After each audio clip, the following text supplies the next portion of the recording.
When the five nobles arrive, Kaguya's private teacher, Lady Sagami, appears and says, "Now, if you would each speak in order of precedence." In the original story, though, they come one by one. Sure, anime needed to save time, but look how they are lined up and shot from the side. It looks just like The Bachelorette, where guys line up and propose to a girl one by one, saying, "Please be my girlfriend."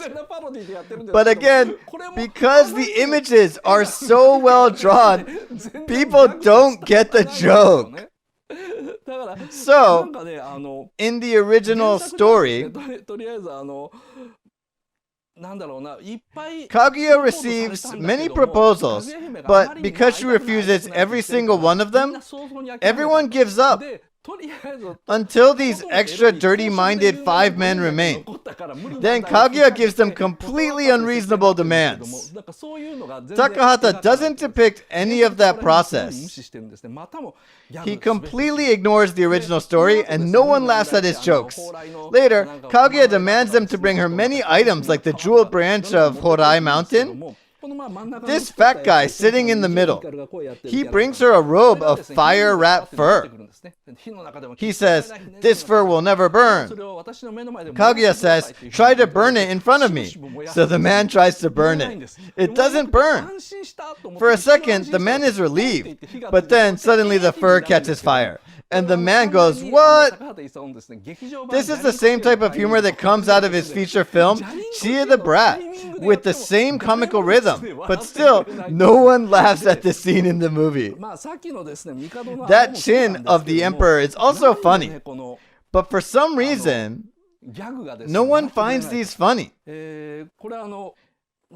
This is the image of a scene where the 5 nobles hear the rumor about the beauty of Princess Kaguya and surround her father, who named her, who says, "Just the memory of that glimmering beauty leaves me completely lost for words." Then the 5 nobles turn into a wheel, then the face of the father appears in the center. At the end, only his face remains. Then the wheel of the ox cart spins. Then the race. You can read this transition as the wheel of their fate has started spinning. So you can read it as a pun. And overlapping the scene with the actual image of a wheel is a dad joke. So I checked the documentary DVD of The Tale of Princess Kaguya. In that documentary, there's an interview of Takahata. But if you look behind him, you see his bookshelf, like right here. Sadly, I found so many books about humor and jokes in his bookshelf. British jokes, everyday jokes, and jokes from the Edo period.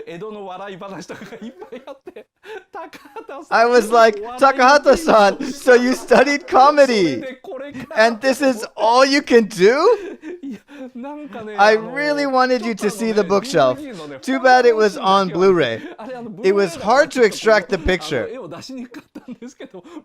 It's a must-see though. Tons of books about jokes in his bookshelf.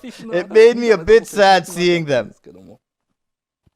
Takahata is simply too square, really. Okay, now the next topic. How the male characters are scumbags. Many people have pointed that out, and how the movie is seen as dealing with gender issues. One reason for that is because people don't realize Kaguya's supernatural power. You may not get the sense of what her supernatural power is, so this is a fairy tale. And because it's a fairy tale, we tend to take any paranormal phenomenon for granted. But these paranormal phenomena occur under certain conditions. So I have made a list of the paranormal phenomena. First, the supernatural power of Kaguya. Sex and growth. I already mentioned this. When she feels sexual, she grows. Then, her charm. How she can attract men. It's a power that only works on men. She also has Herculean strength, and she can run fast. Then, playing instruments and machine weaving. Then the ability to turn transparent. Last, the ability to fly. Because we see it as a fairy tale, we don't see them as supernatural powers. But they are. The rest on the list are the powers sent from the moon. There are 5 of them: reincarnation, money and dresses, luck, rewinding time, and resuscitation.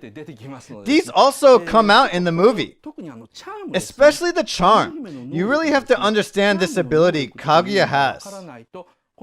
Otherwise, you misread the story. So let me start from there.